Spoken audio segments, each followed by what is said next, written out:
अगर भगवान राम अवतार हैं तो उनका जन्म कैसे हुआ, और अगर जन्म हुआ है तो फिर वो भगवान कैसे, ये सवाल डीएमके के खेल मंत्री एस शिवशंकर ने उठाया है। हमारे साथ जेडीयू के प्रवक्ता और एमएलसी हैं नीरज कुमार।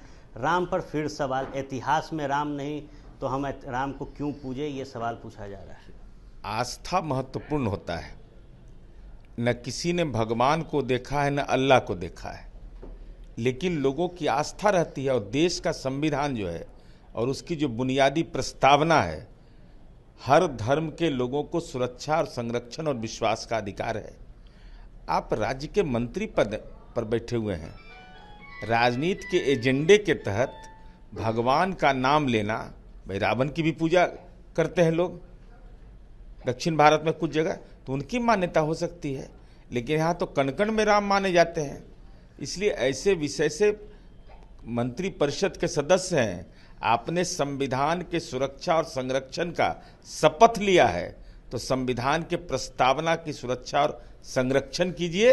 अगर इतिहास के तथ्यों में जाइएगा तो डॉक्टर रामशरण शर्मा का प्राचीन भारत का इतिहास पढ़ लीजिए, इंग्लिश लैंग्वेज में भी है, तब आपका ज्ञान चक्षु खुल जाएगा। उन्होंने कहा कि इतिहास की बात होती है, हम चोला वंश के हैं और राजा राजेंद्र चोला का जन्मदिन मनाते हैं, राम का जिक्र कहीं इतिहास में नहीं। उनके अनुसार नहीं है ना भाई, जिस चोला वंश के विरासत का दावा वो कर रहे हैं वो उनका दावा हो सकता है, लेकिन यहाँ तो वाल्मीकि रामायण भी लिखाया गया, सबरी के राम भी माने गए हैं, तो सबकी अलग अलग मान्यताएं हैं। हर 15 किलोमीटर 20 किलोमीटर पर लोगों का वेशभूषा बदल जाता है, भाषा बदल जाती है। यही तो दक्षिण भारत का राज्य तमिलनाडु है। इसलिए किसी के आस्था पर चोट करने से बेहतर होगा कि काम करिए जनता के लिए।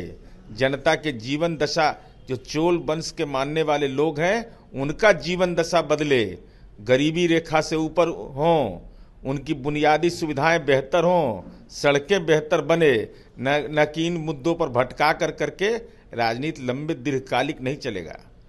मुद्दों से भटकाइएगा तो राजनीति लंबा नहीं चलेगा, इतिहास में जाइएगा तो फंस जाइएगा। इसीलिए गरीबों की बात की जाए और जो विकास की राह है उस पर चलने की कवायद तमिलनाडु के मंत्री करे, जिससे उत्थान सबका हो। आर्यन आनंद, एबीपी न्यूज़, पटना।